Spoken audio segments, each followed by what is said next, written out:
White House taking on the issue of anti-Semitism by inviting Jewish leaders to the White House. And last night, they were all there gathering together.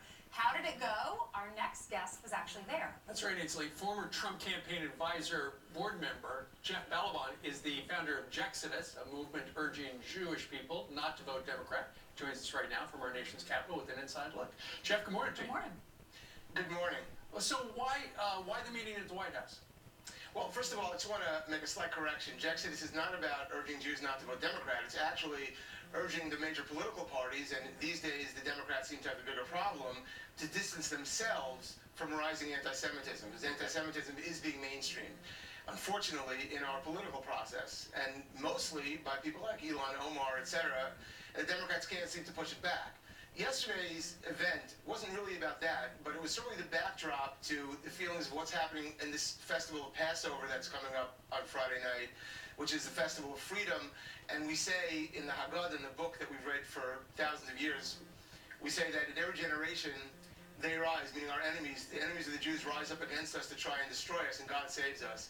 And that was on everyone's mind. I mean, it's the best of times and the worst of times right now if you're Jewish in America and around the world.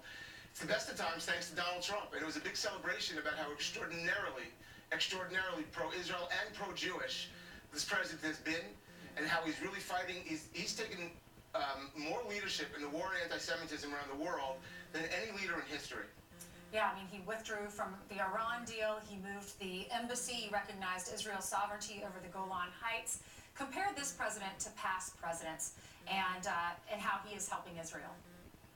Well, I'm not sure if this was an off-the-record meeting in terms of details, but I will say that one thing that was under discussion was how what this president's done in the last 12 months alone. Someone was recounting the extraordinary steps he's taken for Israel in the last 12 months alone, and it's potentially more than has happened literally in 70 years since the founding of that state.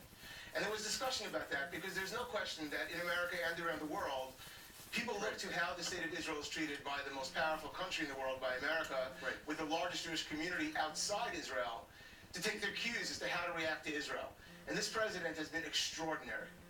Jeff, let us ask you about this. I remember it was in the last month or so, there was it sounded like the House was going to write up a resolution condemning anti-Semitism after a freshman member of Congress had made a number of comments. And then eventually, because there was such an outcry from the political left, they decided to make it broader about hatred of all sorts. Nancy Pelosi was rejecting the taint of anti-Semitism within her party. Jeff, listen to this and then your reaction. And if the president is bankrupt of any ideas, because we are not, and we have no taint of that in the Democratic Party, and just because they want to accuse somebody of that doesn't mean that we take that bait. What do you think about that? Well, I don't think anybody's accusing Nancy Pelosi of being anti-Semitic, but the fact is that that party is not doing a good job of condemning anti-Semitism for what it is. Instead, as you pointed out, they acknowledged, because no one could really deny it, how overtly predatory and anti-Semitic Elon Omar has been. And it's not just Elon Omar, she's just leading the pack. And they all said it. From the right to the left, and the Democratic Party acknowledged it, and they said they were going to fight it, and then they didn't. They instead passed a watered-down resolution which generically includes all forms of hate, which are obviously bad. But let's face it, what's happening here is a focus on Jews, and people don't seem to know this, because I've said this on air, I've said this on Fox, and people deny it, but the FBI statistics are very clear. There is no minority group in America that's more targeted for hate crimes based on religion than Jews, by far.